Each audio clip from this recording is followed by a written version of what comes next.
கோபத்துல இருக்கேன். அதனாலதான் உண்மையாவே சண்டை போட்டுட்டு இருந்தோமா. அப்படியா?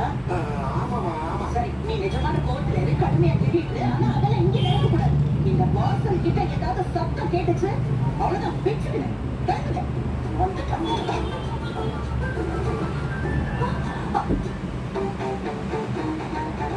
சின்னையா,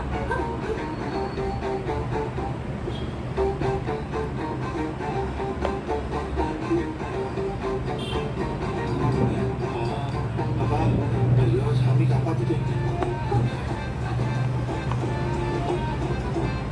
சின்னையா, ஏப்பா, என்ன நீங்க? ஐயோ, சின்னையா, இருங்க. நான் தான். நீயா? நான் அம்மா நினைச்சேன். இவ்வளவு பயம் இருக்கிற மனுஷன் எதுக்கு சண்டை போடுற மாதிரி நடிக்கணும்? நான் தான் வேண்டாம் வேண்டாம்னு சொல்லல. என் பேச்ச கேட்காம இவர் பெரிய hero மாதிரி இது நம்ம சண்டை போடுற மாதிரி போட்டா அம்மா சிரிச்சிருவாங்கன்னு சொல்லி இல்லாத போலாததெல்லாம் பேசி அவங்க கோவத்தை டபுள் மடங்கு ஏற்றி விட்டுட்டீங்க. ஆமா, அத்தை வந்து சத்தம் போட்டதும் என்ன அம்மோன்னு உங்க முன்னாடி விட்டுட்டு அப்படியே நீங்க மட்டும் தப்பிச்சு ஓடி வந்துட்டீங்க. வாயை திறந்து பதில் சொல்லுங்க. ஐயோ, உன்னால முடியாதுன்னா இங்க வேற யாராலையும் முடியாது. நீ மாட்டேன்னு சொல்லாத.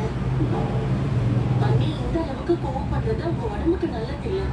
கோவத்துல பிளட் பிரஷர் வேற ஏறிடும், அப்புறம் உடம்பு சரியில்லாம போயிடும். இதெல்லாம் நமக்கு தேவையா? அண்ணி மேல இருக்க அக்கறையில தான் இதெல்லாம் நான் சொல்றேன்.